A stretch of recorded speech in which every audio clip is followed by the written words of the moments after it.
네, 대림절 2주차를 보냅니다. 예수님의 성육신에 대해서 우리가 좀 깊이 살펴보고 있습니다. 지난주는 요한복음 말씀을 나눴습니다. 나머지 복음서, 공관복음이라고 하는 이 복음서와 시작이 달랐죠. 시작을 그래서 이렇게 보여드렸습니다. 마태복음은 예수 그리스도의 계보라 해서 족보가 쭉쭉 나오죠.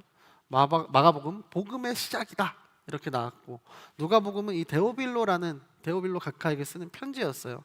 어쨌든 어떤 사실을 알리기 위해서 이렇게 쓴다 이렇게 이야기를 했어요. 근데 요한복음은 전혀 다르죠. 요한복음은 어떻게 시작했습니까?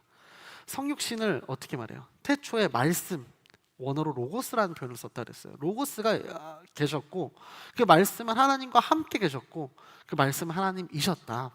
그분은 태초에 하나님과 함께 계셨다. 우리가 익숙한 본문이니까 이렇게 쓱 읽히지만 굉장히 논리적으로 이상하다 그랬죠. 함께 계셨다는 거는 저와 여러분처럼 이 공간에 함께 서로 다른 존재라는 건데, 함께 계셨으면서 동시에 분리된 존재지만 그분이셨대요. 하나님이셨대요. 그래서 이게 참 어려운 이 개념을, 로고스라는 개념을 사용해서 이 성육신을 막 풀어가는 거예요. 성령이 주신 영감이 바로 로고스였습니다. 당시 그리스 철학자들이 가장 많이 익숙했던 그 말. 그래서 태초라는 표현을 써요. 태초라는 표현이 지난주에 살펴봤지만 창세기에도 있었죠. 태초에 하나님이 천지를 창조하시니라. 이게 창세기와 요한이 쓴 이 글들에 나오는 표현이거든요. 태초라는 공통 분모 뒤에 이제 달라지는 내용들을 보면 되겠죠. 태초에 하나님이 천지를 창조하시니라. 태초에 말씀이 계시니라. 이 말씀이 하나님과 함께 계셨으니 이 말씀은 곧 하나님이시라. 근데 이 말씀이 로고스라고 했잖아요. 로고스와 그리스도를 일치시키는 표현을 통해 당시 그리스 헬라 문화 사람들에게 이걸 전한 거예요. 예수님이 하나님이다, 이걸 공표한 거예요. 지난주 14절입니다. 그 말씀이 육신이 돼 우리 가운데 계셨기에 우리는 그분의 영광을 보았습니다. 그것은 은혜와 진리가 충만한 아버지의 독생자의 영광이었습니다. 아멘. 이 계셨다는 말, 개역개정에는 거하시매라고 표현된 말, 이게 원어로는 장막을 쳤다, 그러니까 텐트를 쳤다는 거죠. 임시적인 어떤 집을 지었다는 거예요.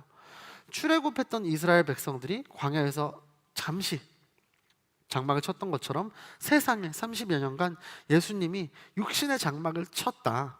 그것이 성육신이라는 거예요. 그러니까 복음이 뭐예요?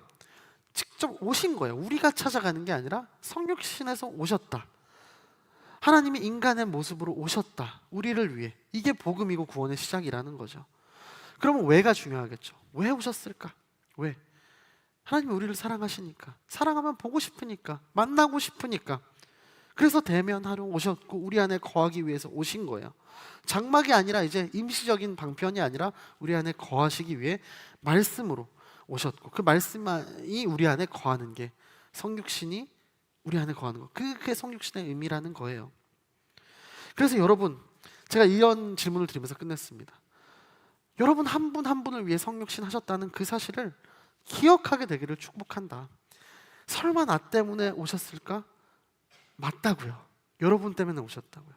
하나님의 의가 하나님을, 찾아오신 하나님을 받아들이는 거라고요. 내가 그분에 의해 가는 게 아니고 찾아오신 그분을 받아들이는 거예요. 그래서 2000년 전에 한 번 있었던 사건으로 우리가 그냥 크리스마스 한 번 생각나는 사건이 아니라 계속 하나님이 찾아오시는 그 사실을 기억하고 받아들이자. 여러분이 눈물이 쌓인 자리에도, 고난 때문에 넘어지는 그 자리에도, 상처 때문에 숨고 싶은 그 자리에도 찾아오신다. 이게 성육신의 어떤 은혜다. 이렇게 말씀을 나눴습니다. 그리고 오늘 2주차 본문은 빌립보서로 넘어갑니다. 자, 빌립보서, 우리가 여호수아 보기 전에, 요한계시록 보기 전에 사도행전 봤죠. 사도행전 좀 기억이 나십니까? 빌립보 몇 장인지 대략 기억이 나세요? 이게 어떤 환상이 있었어요. 이 아시아 지방에서 그가 머물려고 했는데 자꾸 예수의 영이 허락치 않아서 밤에 환상을 보여주죠. 그래서 우리를 와서 도와달라, 이런 환상 있었던 거 대략 기억나실 거예요. 그게 16장 내용이었어요. 그래서 넘어가죠. 그래서 루디아라는 사람을 만나죠. 자주색, 옷감 장사 이런 사람이었어요. 그래서 집에서 예배를 드리고 귀신 들린 여종을 치료하고, 그것 때문에 또 매 맞고 막 감옥 갇히고, 근데 감옥 갔는데 또 그 간수 구원하고, 그게 다 이제 이 빌립보인 거예요. 이 아이러니한 게 사실 바울이 가겠다고 한 게 아니라 환상을 통해서 강권적으로 보내셨는데 박해와 추방이 그를 기다리고 있었다는 게 참 아이러니하죠. 그런 인연 때문인지 빌립보 교회를 정말 또 남다르게 사랑했던 것 같습니다. 이게 옥중서신으로도 꼽히거든요. 감옥에 있을 때 그 바울의 필요를 도움, 이제 옥바라지라고 하죠. 그걸 이제 빌립보 교인들이 막 한 거예요. 그래서 이 빌립보 교회 진심을 담아서 격려하고 권면을 합니다. 근데 오늘 보면은 특별히 어떤 마음을 품으라고 시작을 해요. 그게 5절입니다. 그래서 두 가지 번역을 가져와 봤어요. 하나는 저희가 읽었던 우리말이고, NLT 버전에는 이 마음을 품으라는 게 attitude라는 말로 번역이 됐습니다. 약간 이제 의역을 섞은 번역본이에요. 이 성육신을 이렇게 설명을 하는 거죠. 성육신을 이렇게 이제 설명을 시작하는 거예요. 많은 서신서가 그랬듯이 뭐 빌립보 교회, 뭐 갈라디아 지방에 있는 교회, 뭐 고린도, 어떤 문제들이 보통 있었어요. 그 문제들에 대해서 권면하는 내용이 당연히 빌립보서에도 있었습니다. 갈라디아서가 어땠어요? 갈라디아서는 우리 이렇게 진짜 복음이 있는데 다른 복음, 막 율법을 행해야 된다, 뭐 할례를 해야 된다, 그거 아니다, 그런 경고와 권면이 있었거든요. 이 빌립보 교회는 영향력 있는 몇몇 그 권사들이 막 교회를 쪼개고 있었던 거예요. 분열을 시키고 있었어요. 그래서 이 서신을, 이 빌립보서를 쓰면서 바울이 제시하는 이 해답이 이 5절에 그리스도의 마음을 품으라, 이거였어요. 교회 안에 어떤 윤리, 관계적인 문제들을 해결할 방법이 어떤 다른 기가 막힌 뭐 지혜를 구하는 게 아니라 예수 그리스도의 마음을 품으면 된다, 이게 그의 주장인 거예요. 이런 바울의 결론이 오늘날 우리에게도 정말 동일하게 적용됨을 여러분 기억하시기를 바랍니다. 여러분 안에 예수 그리스도의 마음을 품으라고 얘기하는 거예요. 말은 쉽죠. 그러나 실제로 적용하는 것은 만만치 않습니다. 자, 요 다른 번역을 하나 또 볼게요. NIV 번역에서는 이렇게 얘기를 합니다. 읽진 않을게요. 이 마인드셋이라고 하죠. 아까는 애티튜드였고 마인드셋, 우리는 마음. 근데 요걸 앞문장을 보면요, 대상이 단수가 아니라 복수죠. 그렇죠? 릴레이션십이라는 말을 쓰고 원어너더라는 말을 써요. 그러니까 너희 안에서, 그러니까 관계를 맺을 때 관계 안에서, 공동체 안에서 이 그리스도와 같은 태도, 마인드셋, 어떤 마음을 장착해라, 품어라. 성경은 항상 이렇게 관계를 강조해요. 그렇죠? 성경의 어떤 사유하는 방식이 그래요. 항상 관계론적입니다. 하나님이 계시다, 창조하셨다, 이 말씀 한번 하고 그 뒤에는 여러 가지 어떤 문장들로 그 하나님과 너는 관계를 어떻게 할 건데, 이걸 묻는 책이에요. 그렇죠? 그걸 돌아보고 점검하게 하는 게 성경의 말씀인 거예요. 그리고 나서 이제 마음을 품으라고 합니다. 마음, 뭐 마인드셋, 애티튜드. 여기서 말하는 게 제가 왜 여러 가지 번역으로 보여드렸냐면은 감정적인 어떤 상태, 그런 스테이터스가 아니기 때문이에요. 마인드셋, 애티튜드 같은 어떤 좀 다른 뉘앙스가 느껴지시죠? 그래서 6절에 이렇게 이어갑니다. 그분은 본래 하나님의 본체셨으나 하나님과 동등됨을 기득권으로 여기지 않으시고, 아멘, 기득권을 여기지 않았다는 거예요. 이게 무슨 마음입니까? 예수님의 겸손한 마음에 대해서 오늘 이야기하는 거예요. 이 성육신과 겸손이라는 덕목을 일치시켜서 이야기를 하고 있는 거예요. 빌립보서에서. 우리한테는 사실 당연한 말 아닙니까? 저도 아이들한테 늘 두 가지를 강조하거든요. 우리 집에 규칙이 딱 두 가지예요. 하나가 성실이고 하나가 제 방송용으로 하면 예의라고 할게요. 예의, 성실과 예의입니다. 근데 예의, 뭐 겸손한 마음, 뭐 너무 당연한 거잖아요. 학교 윤리 시간에도 배웁니다. 겸손, 뭐 사회적 통념이라는 것도 있어요. 그런데 우리는 너무 당연하지만 그 당시 사회는 그렇지 않았다는 거예요. 7문장으로 읽는 신약이라는 책이 있거든요. 거기서 제가 발췌한 내용입니다. 당시 그리스 로마 세계와 이 문화가 겸손을 되게 무시하고 경멸하는 그런 인식이 깔려 있었다고요. 그리스 이제 학교에서 아이들이 델포이 윤리 규범이라는 책을 배우는데 여기에 147개의 미덕을 배웠대요.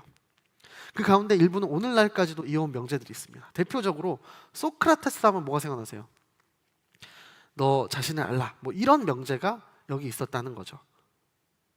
근데 이 147개의 미덕 중에 겸손에 해당하는 항목이 없었대요. 그리스인과 로마인들, 그 당시 이 사람들은 소위 이 필로티미아, 하는 걸 최고의 덕목으로 꼽았다고 합니다. 이 필이 뭐예요? 필로, 사랑하는 필. 뭐 필라델피아, 형제를 뭐 사랑하는 도시, 그 필입니다. 티미아는 이 명예를 뜻하는 이 티메이의 파생어예요. 그러니까 뭐예요? 어떤 명예를 사랑하는 거, 명예욕 자체를 굉장한 미덕으로 여긴 거예요. 명예욕을. 그러니까 뭐 우리도 옛날에 뭐 남자라면 뭐 좀 야욕이 있어야지 뭐 이런 거에 아주 극단적인 테토 버전이었던 것 같아요. 좋은 예가 아우구스투스 황제가 직접 쓴 자기의 업적에 관한 책이에요. 황제사죠. 로마 전역에 이 책을 배포하는데 그냥 자기 칭찬하는데요. 전쟁에서 승리한 이야기, 자기가 뭐 이끈 뭐 군대와 장군들, 막 선물한 것들, 세운 뭐 건물들, 여러 치적을 알리는 그 모든 내용이 있었다는 거예요. 그러니까 왕이니까 뭐 그럴 만도 하지라고 생각하기에는 이 당시 사회가 그랬다는 거예요. 나도 저런 사람이 돼서 내 치적을 자랑해야겠다. 이게 깔려 있는 어떤 인식이었다는 거예요.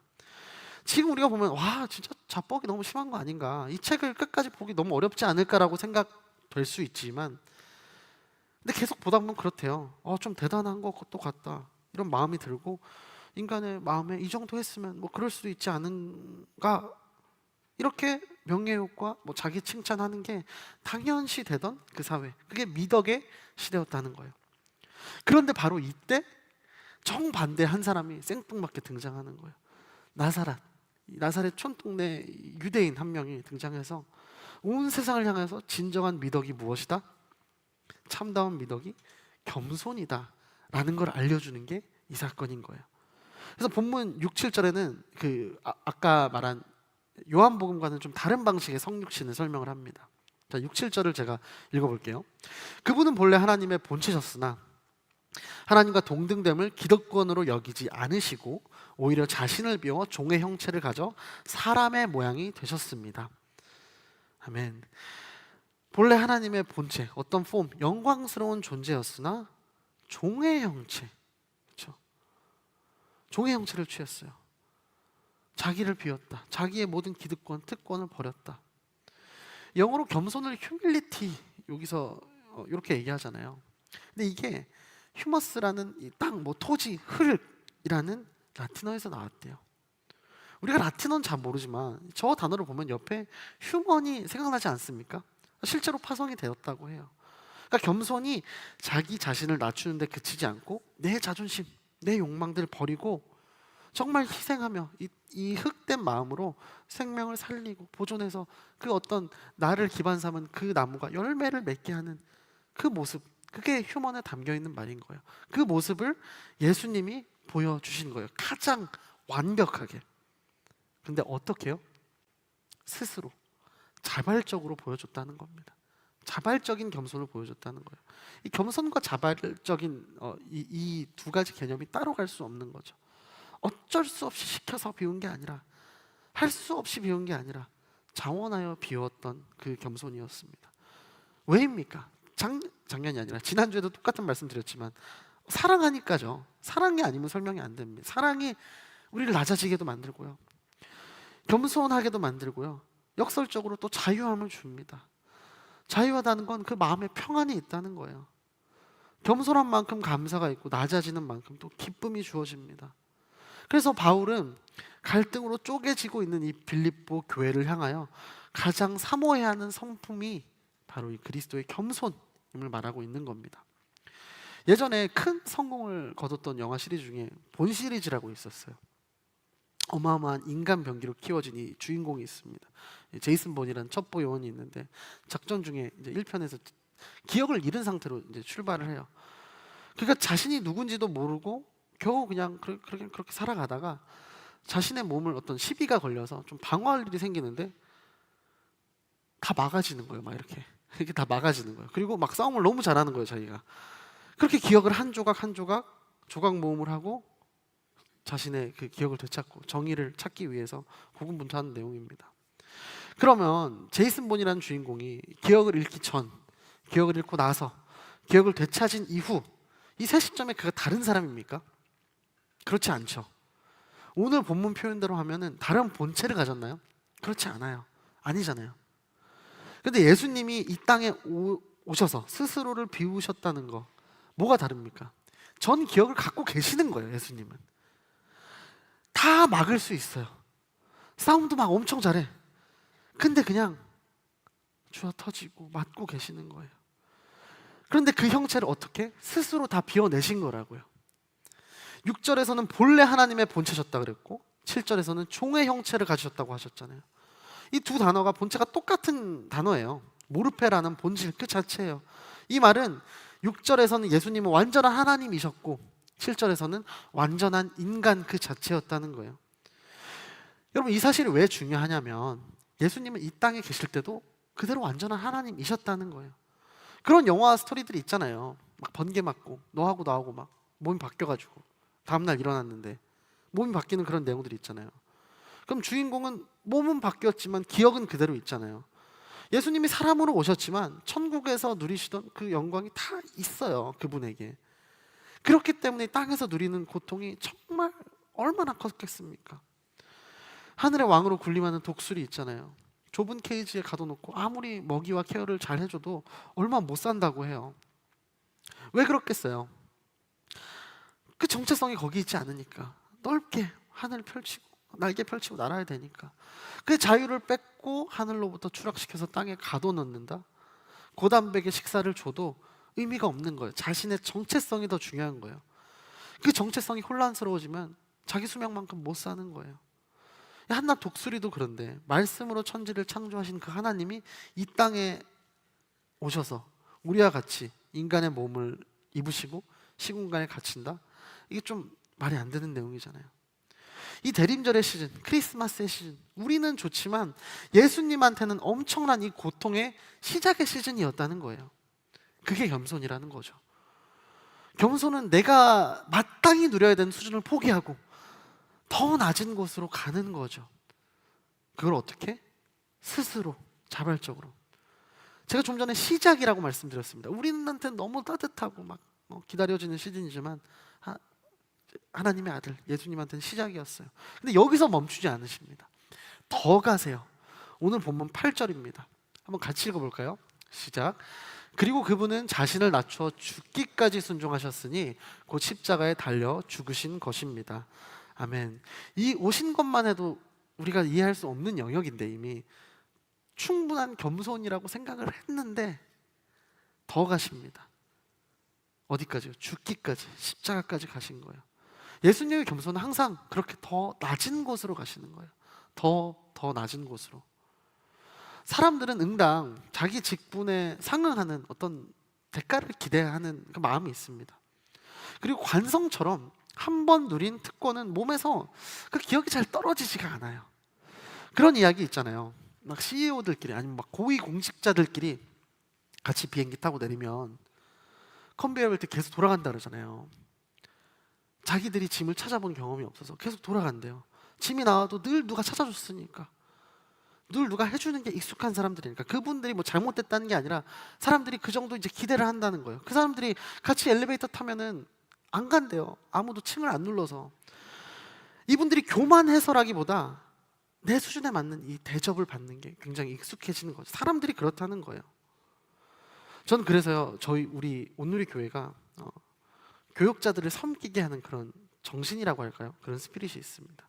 이게 하 목사님 때부터 이어졌다고 하는데 그게 참 좋은 것 같아요. 제가 겸손하게 섬기는 역할이다라는 걸 계속 알려주는 우리 교회가 저는 되게 좋습니다. 우리 현재 위임 목사님도 양재 담당하시던 시절에 이번 주 목요일이었죠. 이렇게 그렇게 눈이 오시면 직접 삽 들고 이렇게 제설을 하셨대요. 그래서 저희가 아직도 그 문화가 내려오고 있습니다. 그래서 대청 교육자들은 교회 큰 행사가 있잖아요. 뭐 어제처럼 장로장님, 뭐 권사한수 임직식, 뭐 마리아 행전 이런 게 있으면 늘 거의 저는 셔틀을 합니다. 대청 교육자는 거의 셔틀을 해요. 저는 셔틀 운전을 하면서 마리아 행전은 보통 이제 여성분들이 대상이시니까 승차하시면은 꼭 인사를 드립니다. 그분들 저를 잘 모르시잖아요. 그분들께 뭐 이제 뭐라고 절대 하는 게 아니고 엘리베이터에서 버튼 안 누르는 CEO들처럼 우리 상황에 익숙해지니까, 너무 쉽게 익숙해지니까, 이렇게 운전자, 탑승자 이렇게 쉽게 익숙해지잖아요. 그래서 제가 혹시 이렇게 그 상황에 동화되실까 봐 서로 민망해지는 상황이 생기지 않도록 인사를 드리는 거예요. 저 뭐 제2부 청년부 섬기는 조은강 목사라고 합니다. 그럼 또 어머니들 되게 좋아해 주세요. 우리 교회는 이렇게 목사님들이 운전해 주셔서 너무 좋다 막 좋아해 주세요. 그럼 저도 덩달아 섬김이 기쁘죠. 그리고 간혹 가다가 이렇게 이인 권사님들은 우리 젊은 목사님 찬양 한 곡 해주세요 막 그래요. 진짜 그래요. 그러면 뭐 또 기쁘게 합니다. 뭐든 뭐 합니다. 근데 예수님은 이 정도 레벨이 아니었다는 거예요. 그렇죠? 하늘의 왕이신 주님께서 모든 권리를 포기하시고 더 낮아질 수 없는 곳으로 가셔서 십자가의 죽음을 스스로 당하시는 거죠. 당시 뭐 형 중에서도 정말 잔인한 십자가 형이었잖아요. 채찍으로 때리고 두 손 두 발 묶어서 막 피가 계속 나오고 질식이 되는 수차례 죽음의 고통을 겪는다고 하죠. 웬만한 극악무도한 사람이 아니면 십자가 처형은 너무 잔인해서 행하지 않았는데 뭐 노예들만, 진짜 나쁜 사람들만, 거기에 예수님이 스스로 몸을 매다신 거예요. 더 이상 내려갈 수 없는 만큼 내려가신 것. 십자가 죽음은 성육신에 플러스 뭘 더하는 거예요? 보통 인간으로서 누릴 수 있는 권리마저도 포기하신 거예요. 그게 오늘 말하는 예수님의 겸손인 겁니다. 여기까지도 이미 너무나 겸손인데 거기서 더 가는 거예요. 보통 인간의 권리마저 주는 거예요. 이게 바울한테 너무 충격적인 거죠. 엘리트였잖아요. 가말리엘 학파에서 정말 촉망받는 엘리트였잖아요. 그래서 그 충격이 이제 그를 완전히 바꾼 거죠. 나는 그리스도와 함께 십자가에 못 박혔다. 이런 글들을 쓰기 시작합니다. 그래서 오늘 가장 낮은 곳까지 예수님이 가셨는데 거기서 이제 끝나지 않죠. 반전의 하나님을 이제 마지막에 보게 됩니다. 9에서 11절까지의 말씀 한번 같이 읽어보겠습니다. 시작. 그러므로 하나님께서는 그를 지극히 높여 모든 이름 위에 뛰어난 이름을 주셨습니다. 이는 하늘과 땅과 땅 아래에 있는 모든 사람들이 예수의 이름 앞에 무릎을 꿇게 하시고 모든 입으로 예수 그리스도를 주라 시인하게 하셔서 하나님 아버지께 영광을 돌리게 하시려는 것입니다. 아멘. 그를 지극히 높은 곳까지 올리신대요. 가장 낮은 데까지 가신 예수님을 올리십니다. 이런 대반전의 드라마, 이게 하나님의 일하심이죠. 하나님의 역사죠. 예수님이 가시는 곳마다 최악에서 최상, 물이 포도주로 변하고요, 파도가 잠잠해지고요, 눈먼 자가 눈을 뜨고 죽은 자가 살아납니다. 그리고 마지막 뭘 위해 이 빌드업을 하신 거예요? 십자가의 죽음과 부활을 위해서 이 빌드업을 하신 거예요. 여러분, 우리가 스스로를 높이면요 금방 떨어집니다. 사람들이 시기하고요. 그러나 하나님이 높이시면 여러분 그게 진짜 영광인 줄로 믿으시기 바랍니다. 하나님의 높여주심을 기대하고 사람은 교만할 필요가 없어요. 바울은 성령이 주시는 감동으로 이 예수님을 높이신 하나님께서 마지막 날에 모든 백석, 족속, 방언이 정말 방언으로 인하여 주님의 영광 앞에 무릎을 꿇게 될 것이다, 이걸 선포하고 있는 거예요. 자아가 센 두 여자, 그 집사들 때문에, 권사들 때문에 이렇게 교회가 쪼개지고 있었죠. 그 교회를 바라보면서 딴 거 얘기하지 않는 거예요. 다시 기본으로 우리 주님의 성육신과 십자가의 죽음, 부활이 무슨 의미인지, 거기에 담겨있는 이 겸손의 메시지, 그 의미, 그 본질이 무엇인지 묵상하라고 이 편지를 쓰는 거예요. 세상 사람들이 생각하는 겸손은 뭐 예의, 범절 이런 거 아닙니까? 인사하고 뭐 따뜻하게 웃고 존댓말 쓰고, 그건 겸손의 어떤 모양들이지 본질이 아닌 거예요. 성경이 말하는, 오늘 이 빌립보서가 말하는 겸손은 그런 수준이 아닙니다. 겸손은 본질적으로 결국은 믿음과 관련이 있어요. 교만한 사람의 믿음이 건강할 수 있겠어요? 그렇지 않잖아요. 믿음이란 게 자기 자신이 아무것도 아님을 인정하고 하나님만을 꼭 붙잡고 있는 건데, 교만한 사람은 자기 자를 붙잡고 있는 거잖아요. 자기 능력을 붙잡고 있는 거잖아요. 교만한 사람들한테는 사람들의 시선이 중요한 거잖아요. 제자들이 그렇지 않았습니까? 예수님과 3년을 동고동락했지만 교만의 덫을 뿌리치지 못했습니다. 누가 더 큰 자냐, 이거 가지고 늘 싸웠어요.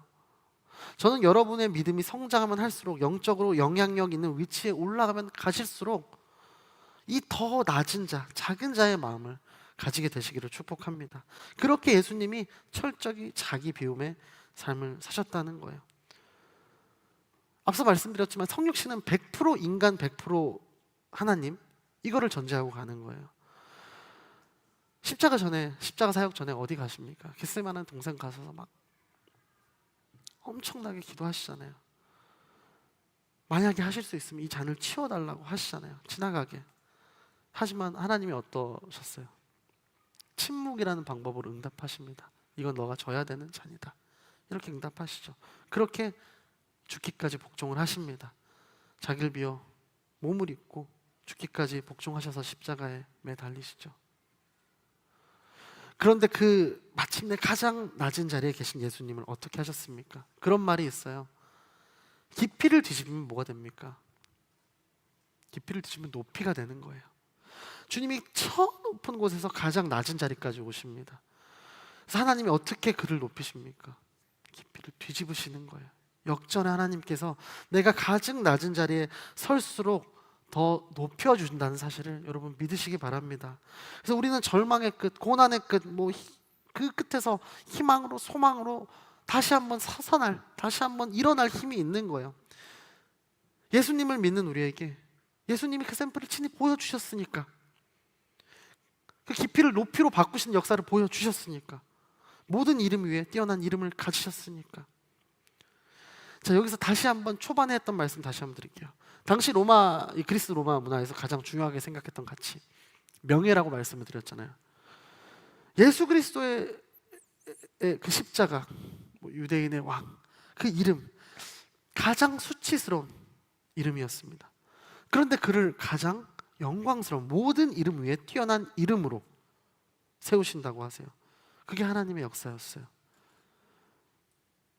그래서 다른 이로서는 구원을 받을 수 없으니 정말 다른 이름을 구원으로 준 적이 없다고 이야기를 합니다. 당시 로마의 초대 황제의 이름이 옥타비아누스였어요.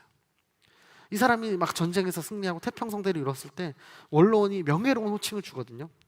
위대한 자, 여러분들이 아는 것처럼 아우구스투스라는 이름을 줍니다. 천하를 호령했다, 위대한 자다.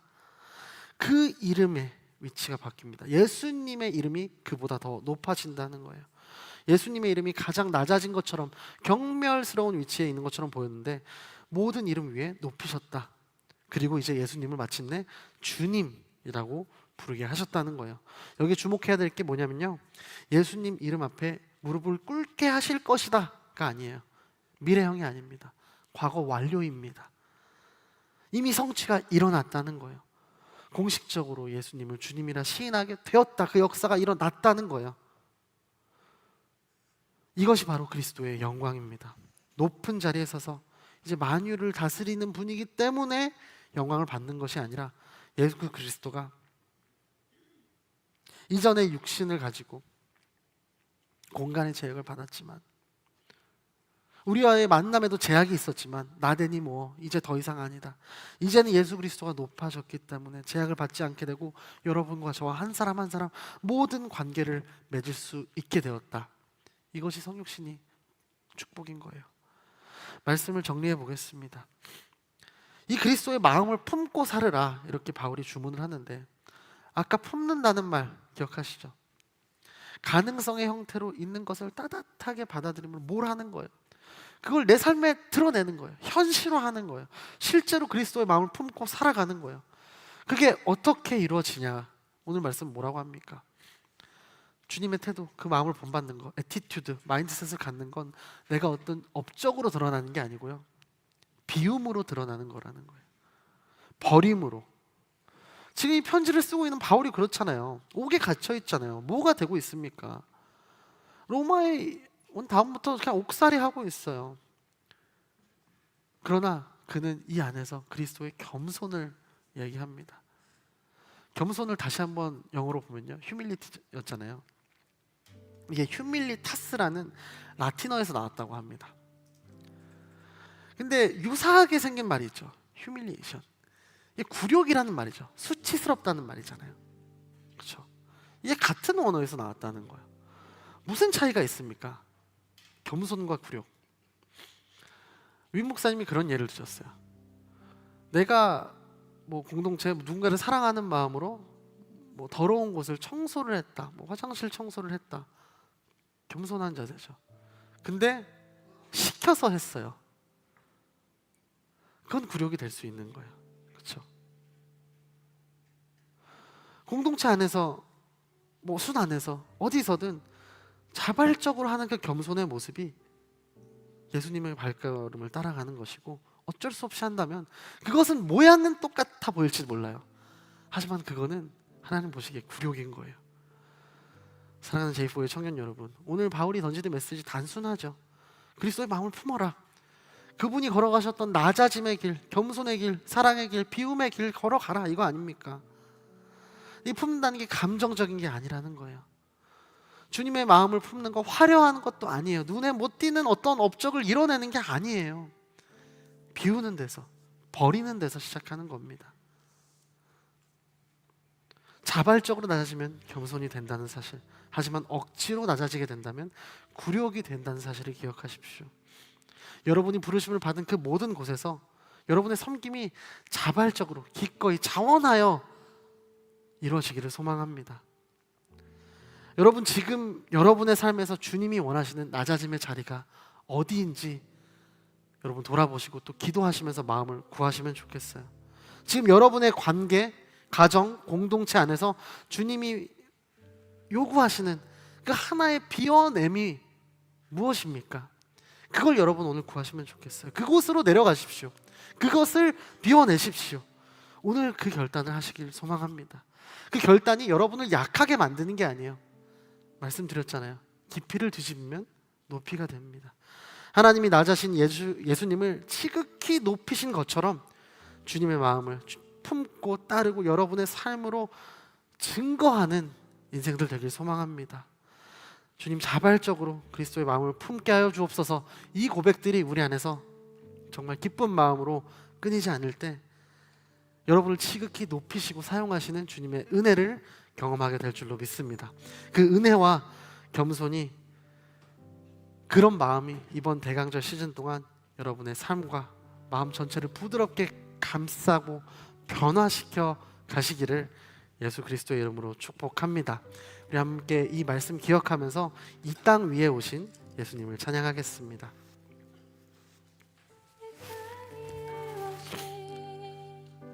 하나님의 본체 십자가에 달리사 우리 죄 사하셨네.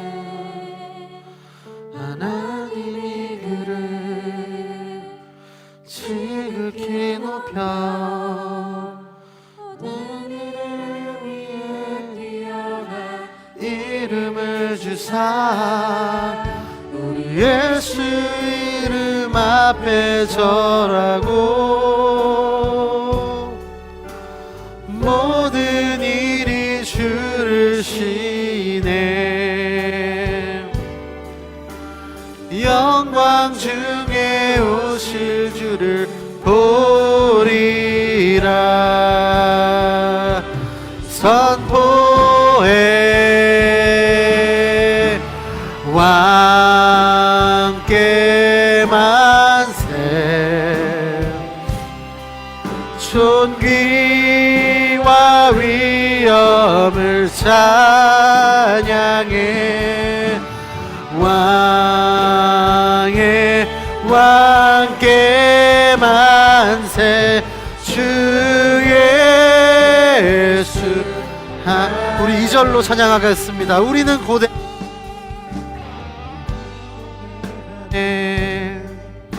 주님 오실 그날 다시 사신 왕의 영광 이 땅을 비추네.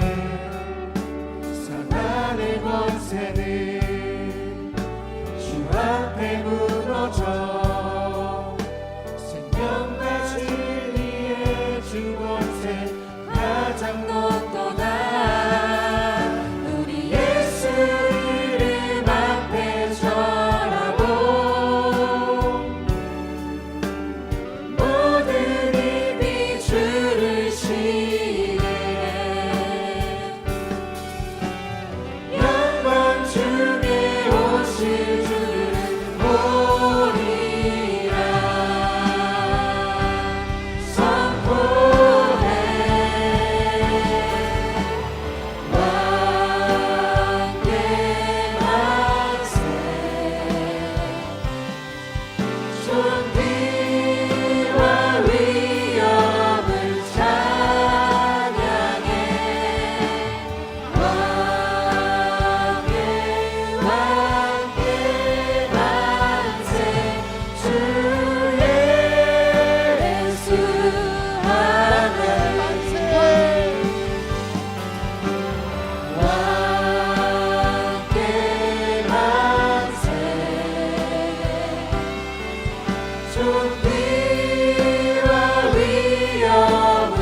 예수는 나의 참 기쁨 참 소망 예수는 나의 진리의 성령 오시옵소서 진리의 성령 오셔서 진리의 성령 내게 오셔서 진리의 성령 나를 깨닫게 하사 주 예수만 바라보게 다시 예수는 나의 힘이요 예수는 나의 힘이요 예수는 나의 생명이라 예수는 나의 참 기쁜 참 소망 예수는 나의 목소리 높여 주십니다. 예수가 예수는 나의 힘이요 예수는 나의 생명이라 예수는 나의 참 기쁜 참 소망 예수는 나의 꿈이라 그렇습니다. 예수 그리스도가 나의 꿈이고 나의 생명이고 나의 기쁨 참 소망 되신 줄로 믿습니다. 그 예수 그리스도가 우리에게 힘을 주기 위하여 그 생명과 소망 되시기 위하여 가장 낮은 곳으로 끝까지 죽기까지 복종하심으로 그렇게 자신을 비우셨습니다. 본래 하나님의 본체셨으나 기득권을 붙잡지 않으시고 스스로 비우셨던 그 예수 그리스도의 마음을 이 시간 묵상하며 기도하길 원합니다. 주님이 억지로 비워주신 것이 아니라 자발적으로 낮아지셨습니다. 사랑하기 때문에 우리를 위해서 모든 영광과 기억을 내려놓으신 그 겸손을 우리에게 허락하여 주시옵소서. 예수 그리스도의 그 마음을 품길 원하오니 성령 하나님 예수 그리스도의 그 마음 겸손을 이 시간 부어 주시옵소서. 예수 그리스도의 겸손을 바라보기 원합니다. 주여 주여 예수님의 겸손을 지식이 아니라 나의 삶으로 증거하는 우리 인생 되게 하여 달라고 우리 간절하게 주의 이름 선포하며 기도하며 나아가겠습니다. 주여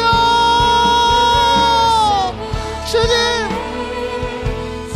예수 그리스도의 겸손을 닮게 하여 주옵소서. 우리에게 힘과 능과 우리의 소망 우리에게 생명 그 좋은 길을 보여주시기 위해서 가장 낮은 곳으로 자신을 비우셨던 죽기까지 복종하셨던 그 겸손의 길을 따라가기 원합니다. 주여 주여 그 마음을 우리에게 충만하게 허락하여 주시옵소서. 예수님의 겸손을 바라볼 때 우리의 교만함이 드러납니다. 인정받지 못해서 낙심하는 우리의 마음들이 드러납니다.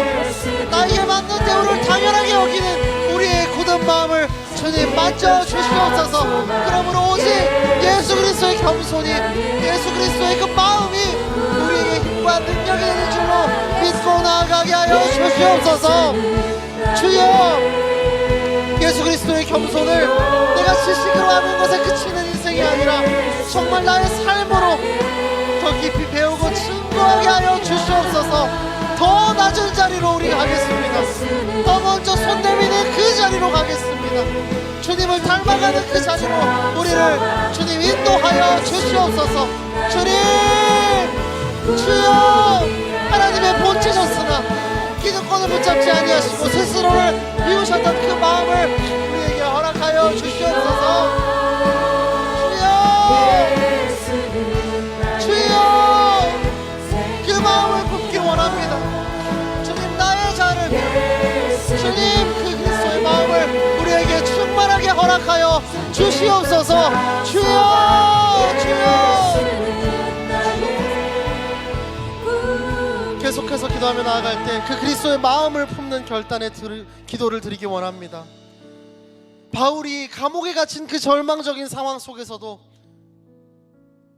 기쁨과 감사와 찬송의 그 고백을 올려드릴 수 있었던 건 변할 것 같은 상황 때문이 아니었습니다. 그의 안에 예수 그리스도의 마음이 있었기 때문입니다. 주님, 우리에게도 그 그리스도의 마음을 부어 주시옵소서. 정말 감정적인 어떤 상태가 아니라 정말 이 마음의 상태, 마음의 자세가 주님이라면 어떻게 하셨을까 질문하며 물으며 내 선택에, 내 말과 내 생각과 내 모든 행동에 주님의 마음이 담겨지게 하여 주시옵소서. 오늘 우리 안에 주님이 원하시는 낮아짐의 자리가 있다면 피하지 않게 하시고 변명하지 않게 하시고 오늘 결단하게 하여 주시옵소서. 이 시간 다 함께 주의 이름 간절히 선포하며 내가 그 그리스도의 마음을 품기를 원합니다. 기도하며 나아가겠습니다. 주여, 주님, 그리스도의 마음을 품기 원합니다. 사랑하는 하나님, 바울이 그 절망적인 상황 속에서 기쁨과 감사와 그 고백에 충만할 수 있었다면 다른 것에 있지 않습니다. 상황이 나아질 것 같지는 않습니다. 주여, 그의 소리가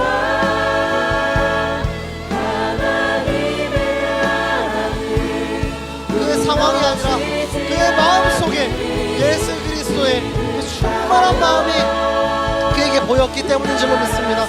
주님, 이 시간 기도하기 원하는 것, 간절히 바라고 원하는 것은 우리에게도 그 그리스도의 마음을 부어 주시옵소서. 감정적인 상태가 아니라 정내 마음의 태도가 그리스도의 마음을 담기 원합니다. 주님, 이 시간 결단합니다. 이 상황에 풀리지 않는 이 고난 앞에서, 이 문제 앞에서 주여, 예수 그리스도라면 어떻게 하셨을까? 나의 선택과 나의 생각과 나의 행동과 나의 말을, 나의 모든 언어에 주님 그리스도의 마음이 담겨지게 하여 주시옵소서. 주님, 우리 안에서 주님이 원하시는 그 낮아짐의 자리가 있다면 주여, 내가 피하지 않겠습니다. 변명하지 않겠습니다. 주님, 오늘 결단하게 하여 주시옵소서. 주님, 자발적으로 기쁨으로 나아가게 하여 주옵소서. 주님의 그 좁은 길, 나를 부인하고 나의 십자가를 지는 그 길을 주님 걸어가게 하여 주시옵소서. 주여, 주여, 그 마음을 품게 하여 주시옵소서. 주님, 주님, 주여, 주여.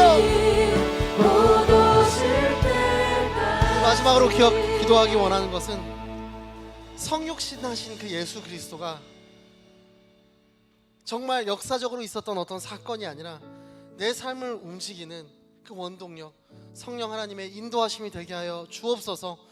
우리가 하나님을 찾아간 것이 아니라 언제나 하나님께서 우리를 찾아오셨고 말씀으로 오셨고 우리 안에 거하시는 줄로 믿습니다. 사랑하는 하나님, 하나님의 그 오심, 예수 그리스도의 오심이 우리의 마음 안에서, 우리의 영혼 속에서 오늘을 살아가는 현실이 되게 하여 주옵소서.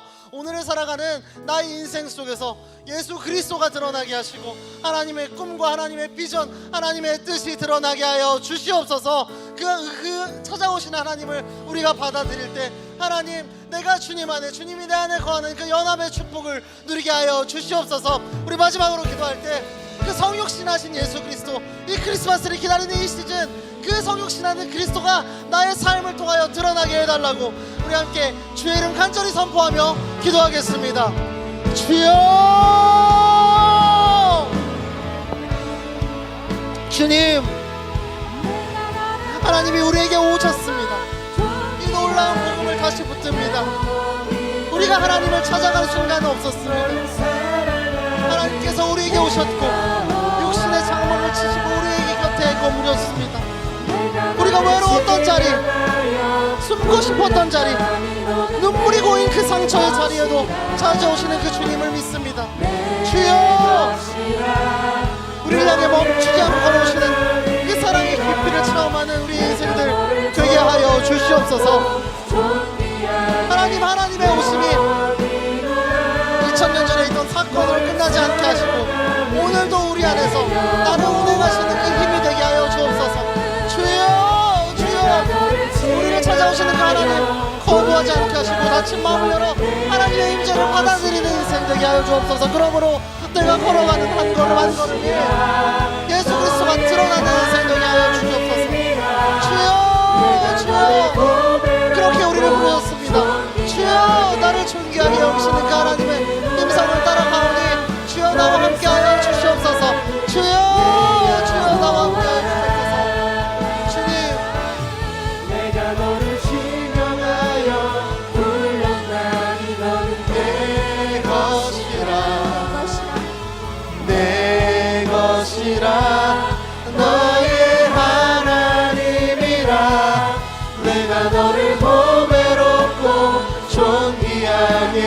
여기노라.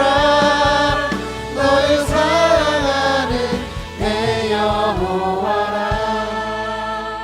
그렇습니다. 사랑하는 주님, 늘 주님이 우리를 부르셨고 우리에게로 또한 오셨습니다. 그것이 바로 성육신을 통해 하나님께서 우리에게 알려주시는 은혜인 줄로 믿습니다.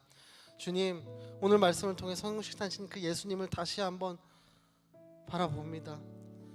스스로 낮아주셨고 스스로 비워내셨고 십자가에 죽기까지 복종하셨던 하나님의 아들 예수 그리스도를 보았습니다. 주님, 이 은혜 앞에서, 이 말씀 앞에서 우리가 더 이상 편안한 그 신앙에 머물지 않게 하여 주옵소서. 또한 지식으로 아는 신앙에 머물지 않게 하여 주옵소서. 정말 나의 삶으로 살아내는 그 신앙, 나의 그 겸손한 마음을 닮아가는 그 정말 나의 모든 말과 생각과 행동과 언어로 드러나는 나의 신앙, 그러므로 내가 걸어간 그 한 걸음 한 걸음에 예수 그리스도가 남는 우리의 여정이 되게 하여 주옵소서. 하나님, 오늘 우리 안에 비워야 할 것, 내려놓아야 할 것, 용서해야 될 사람, 먼저 손을 내밀어야 될 그런 상황들이 있다면 주님, 더 이상 내가 주저하지 않겠습니다. 피하지 않게 하겠습니다. 담대하게 내려가겠습니다. 이것이 우리의 결단, 우리의 영혼의 고백이 되게 하여 주옵소서. 주님, 우리를 가장 낮은 자리에서 붙드시고 가장 높은 자리로 높이시는 하나님을 신뢰합니다. 예수님의 낮아짐과 부활의 역전이 우리의 삶에서도 일어날 줄로 믿습니다.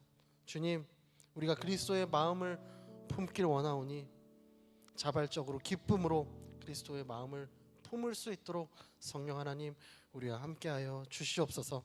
그렇게 성령 하나님이 인도하시는 대로 살겠다고 고백하는 모든 청년들을 이끌어 주실 그 주님을 찬양합니다. 사랑하는 예수 그리스도 이름으로 기도드립니다. 아멘.